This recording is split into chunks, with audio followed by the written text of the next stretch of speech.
Hey guys, welcome back to another episode. This one's just going to be a short one of unboxing a few bits and pieces that have turned up. The weather here hasn't been great and we're also renovating our place, so unfortunately it's taken a little bit longer than usual to do videos.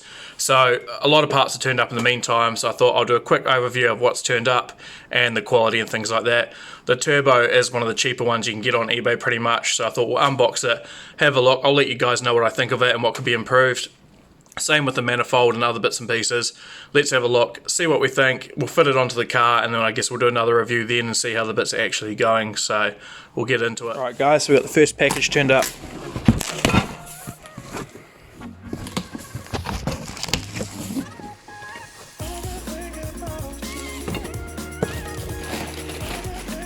Got some silicone joiners. Aluminum pipes. And some clamps, which are the good ones. They're the T-clamps. That should hopefully be enough to get it sorted out. So the piping itself looks pretty good. The flaring that you can see on the end, some pieces aren't great. You can see they've tried flaring at the end. It looks like they've tidied it up a bit. It's going to do the job, but it is just cheap pipe and techniques that they've used for it. The insides themselves aren't too bad. I can't see any swarf or bits of alley that are like sitting off there. We'll grab another piece and look at that. Again, you can see it's not like perfect on the edges where they've flared it, but for what it's doing it'll be fine. And there's no real loose bits of metal or anything like that sticking out. I mean, the quality seems to be the same all the way through the box. You get the odd bit that hasn't been flared 100% perfectly. But again, it's nothing on the inside that's going to go through the engine, so that's the main thing. Silicone joiners. You can see there's a few different plies there, which is always a good sign. Hopefully that means it doesn't suck in or blow out. It should hold it pretty steady. This should be the turbo manifold.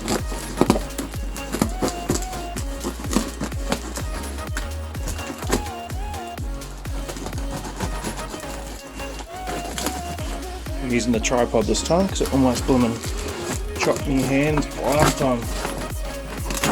Safety first, eh? Cool. It does look like turbo manifold. Interesting way of boxing it. Just a couple of pieces, but whatever. Right. So we've got two exhaust manifold gaskets. Another T3 manifold gasket, it looks like, and some bolts maybe. It must be for mounting the exhaust manifold. We'll see what's going on in here.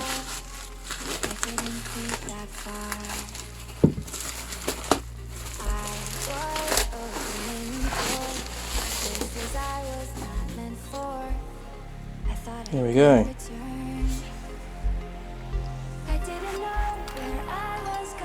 That's alright. What you'd expect, I guess.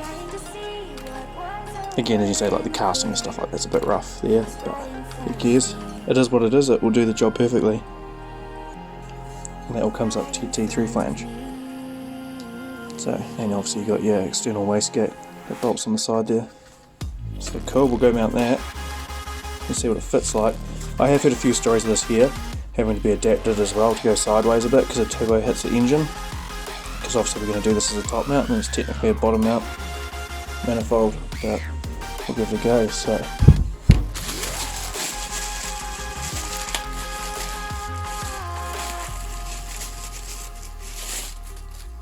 do that. We've got the two gaskets. Let's see what's in this here.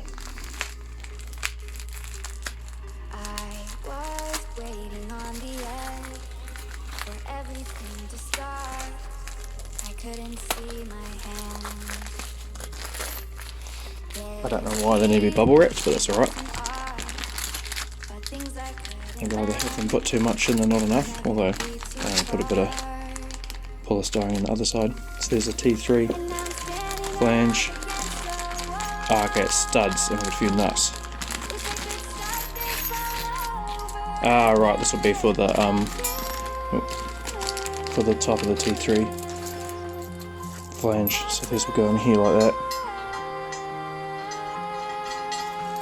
And then your turbo will mount on top of that, obviously. That makes sense. I didn't even think of that, to be honest, so I'm glad they thought of it.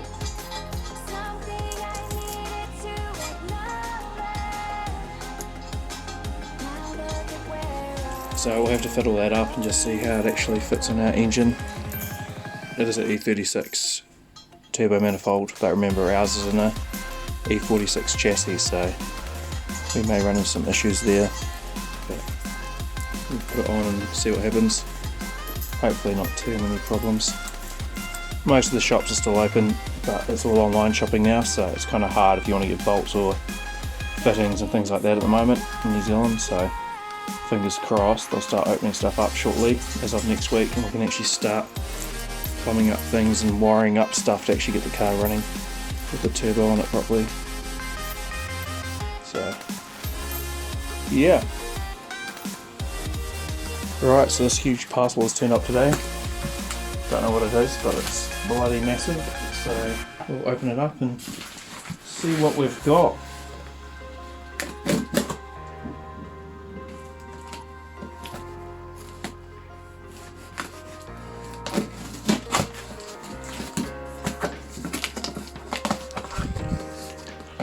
It weighs a fair bit, so I don't know what it could be. Hopefully the turbo, but it could be anything. A box inside a box. That'll be disappointing.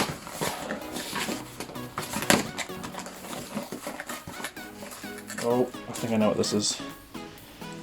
Welcome to my shop.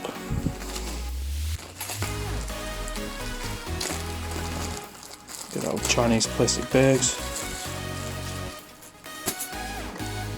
Looks like turbo gaskets to me. Oh.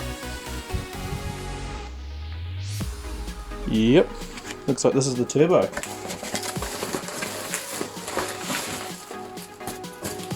Oh, that's cool. Jeez.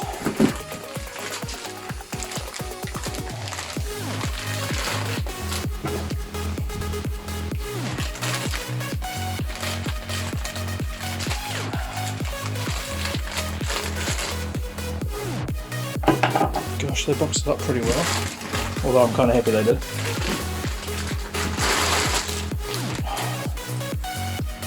I've never ordered a turbo before, so pretty excited about this.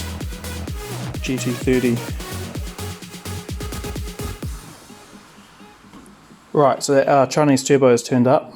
This is our GT3076R.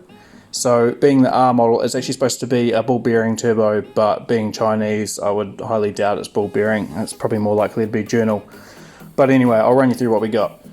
So we've got the actual turbo itself, along with a selection of gaskets. We got the typical pamphlet, welcome to my shop, blah blah blah, thanks for buying. A little bit of information about them and their factory and an email address here. So that's cool, better than not getting one, I guess. We've got our T3 exhaust gasket, which came, just a metal one, so that's fine. We've got our exhaust 4-bolt flange gasket, so that's fine as well, again metal, so cool.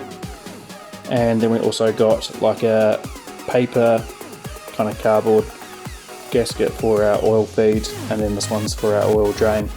So that's all this turbo came with. Some of them do come with a kit for like feed lines and actual fittings to go on the turbo, which would be quite nice, but this is like the cheap of the cheap, so you get the basics. I did have to spend quite a bit of extra money actually ordering oil lines and drains and water feed lines and all the fittings that actually go into the turbo at the back, but that's just the way it goes when you get the cheap one. So anyway, this is supposed to be balanced, this turbo.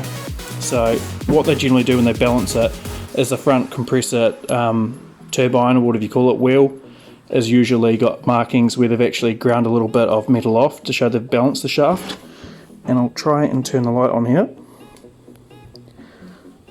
So down in here you might be able to see, if I rotate this here, that it's all nice and like square on the edges, and as I rotate it you can see they've actually taken a little bit out here.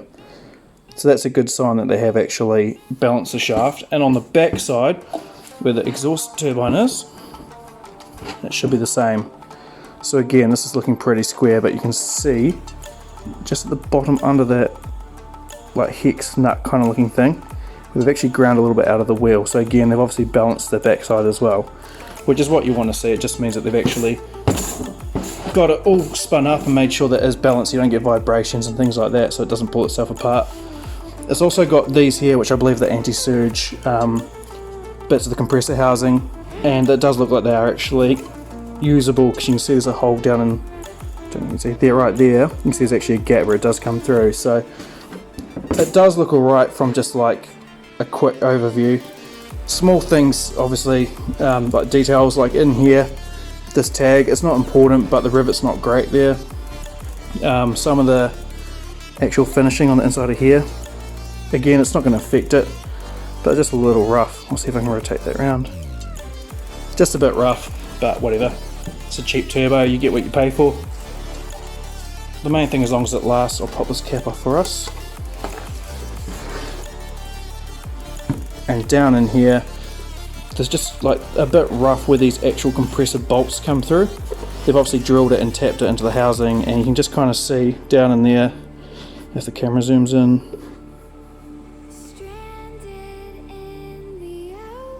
just a little bit rough on the edges, and down on the very bottom down there as well. The camera's not very happy with it.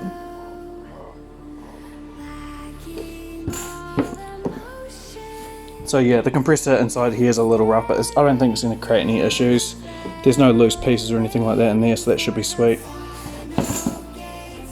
On the actual turbo itself, where the oil comes in, so this is where the oil feed comes in, I believe this is where a restrictor plate is, so they've put a restrictor in there obviously to help reduce oil flow. And then down the bottom is where the drain is.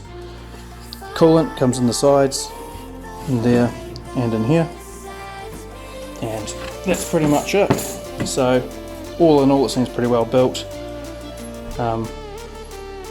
Yeah, just a couple of aesthetics things, but we'll chuck her on and see how she runs, and hopefully don't have any issues. That concludes our episode today. Thanks for watching, guys. Remember to keep your eyes peeled for our next episode where we fit the lock diff. Other than that, like and subscribe, and keep up the good work. Cheers.